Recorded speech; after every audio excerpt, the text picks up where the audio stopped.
ગુજરાતમાં ડ્રગ્સ વેચવાનું ટેન્ડર ભાજપના પાસે, ડ્રગ્સ માફિયાને બચાવવા સુરત પોલીસ પર દબાણ, ગોપાલ ઇટાલિયા.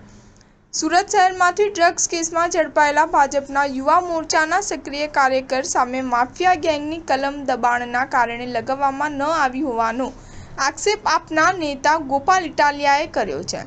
જો આ પ્રકારનો આરોપ લગાવવામાં આવે તો આરોપીની મિલકત સરકારમાં જમા કરાવવી પડે તેમ છે, પરંતુ ડ્રગ્સ માફિયાની મિલકત બચાવવા માટે ભાજપના નેતાએ દબાણ કર્યું હોવાનો આક્ષેપ કર્યો છે. આ ઉપરાંત તેઓએ રાજ્ય સરકારના ગૃહમંત્રી બચાવી રહ્યા છે તેવો ગંભીર આક્ષેપ પણ કર્યો છે.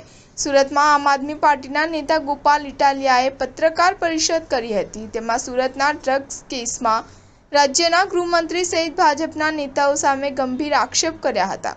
પત્રકાર પરિષદમાં તેઓએ કહ્યું હતું કે ગુજરાતના લોકો બુટલેગરોના ત્રાસમાંથી હજુ આઝાદ થયા ન હતા, ત્યાં તો હવે ભાજપના રાજમાં ભાજપના લોકો દ્વારા ગુજરાતના લોકોને ડ્રગ્સના દૂષણમાં હોમવાનું કામ થઈ રહ્યું છે. દારૂની લડાઈ હજી પૂરી નથી થઈ અને ભાજપના રાજમાં ડ્રગ્સનું પ્રમાણ વધે તો એ આપણા સૌ માટે ચિંતાનો વિષય છે. ગુજરાતમાં ડ્રગ્સ વેચતા લોકોના ફોટા ગુજરાતના ગૃહમંત્રી હર્ષ સંઘવી સાથે પણ જોવા મળ્યા છે.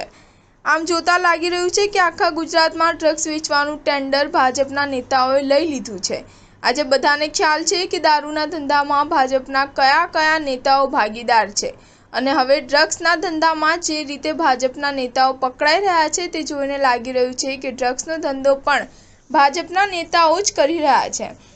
તેમ છતાં પણ કોઈને છોડવામાં નહીં આવે તેવી વાત કરીને હર્ષ સંઘવી ગુજરાતના લોકોની આંખોમાં ધૂળ નાખી રહ્યા છે. સુરતમાં ડ્રગ્સ કેસમાં ઝડપાયેલા વિકાસ આહિર નામનો વ્યક્તિ માફિયા ગેંગ ચલાવે છે. તે ડ્રગ્સની ગેંગ ચલાવે છે, અપહરણની ગેંગ ચલાવે છે, લૂંટની ગેંગ ચલાવે છે, ખંડણી ઉઘરાવવાની પણ ગેંગ ચલાવે છે. આ વ્યક્તિ ઉપર 15થી વધુ FIR પણ થયેલી છે. સ્ટાર ન્યૂઝ 7 હંમેશા સચ્ચાઈની સાથે.